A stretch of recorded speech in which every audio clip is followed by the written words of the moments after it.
ছোটবেলায় ভাবতাম যদি পাখি হতাম উড়তাম গোটা আকাশ জুড়ে, পড়াশুনো থাকতো অনেক দূরে, শুধু গায়ে রোদ আর হাওয়া মেখে গাছের ডালে বসে গান করতাম আর ফল খেতাম।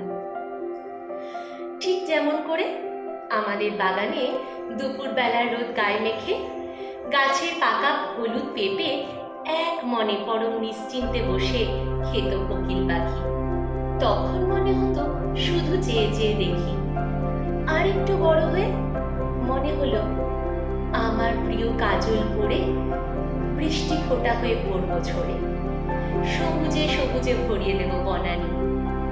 কারণ আমার প্রাণে তখন শুধু ভালো আর সব নতুনের হাতছানি। কিন্তু এইবার হলাম বুঝি বড়, সব সুন্দরের কষ্টগুলো আমার চোখে এসে পড়ল।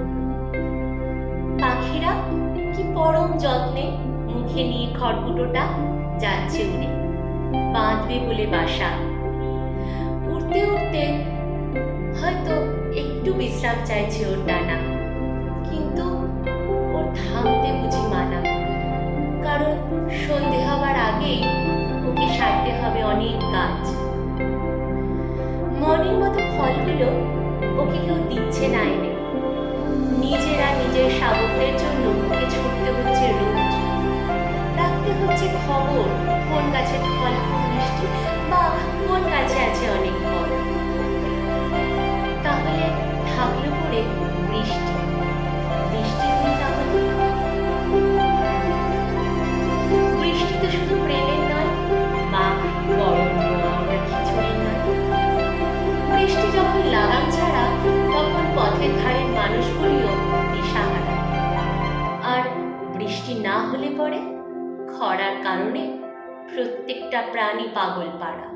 আর যখন মন ভালো কাড়া ঝিরিঝিরি বৃষ্টি নামে, তখন আমার চোখে থাকে না অবসর। তাই ছোটবেলার চিন্তাগুলো বয়সের সাথে সাথে নিচ্ছে বিদায়, শুধু জীবন যুদ্ধ। আরে এটা তো গেছিলামই ভুলে, জীবন যুদ্ধের মাঝেই তো কারণে অকারণে হাসি আনন্দ। যেমন করে পাখিগুলো গান গায় আকাশে ওড়ে আর ছাদ ঢালায় জমে থাকা জলে অফুরান খেলা করে। তাই জীবনে রেখো না কোনো ভেঙে পড়া। কত ছোট্ট ছোট্ট প্রাণ আছে এই ধরিত্রীতে, যারা প্রতিনিয়ত চলেছে ছুটে। কারণ ওরা জানে ছোটাই জীবন, থামলেই জীবন শেষ। আর সব থেকে বড় কথা, ওরা বাঁচতে চায়, তাই ছুটতে হবে, ফেলে রেখে সব পিছুটান, যে পিছুটানের নাম লজ্জা আর ভয়। এইটুকু বাদ দিলেই আমরাও বোধহয় অনেক ছোটার পরেও ওদের মতো আনন্দ নেব আর জীবনের সব বিষণ্ণতা দুঃখ গ্লানি কাটিয়ে চলার শক্তি পাবো।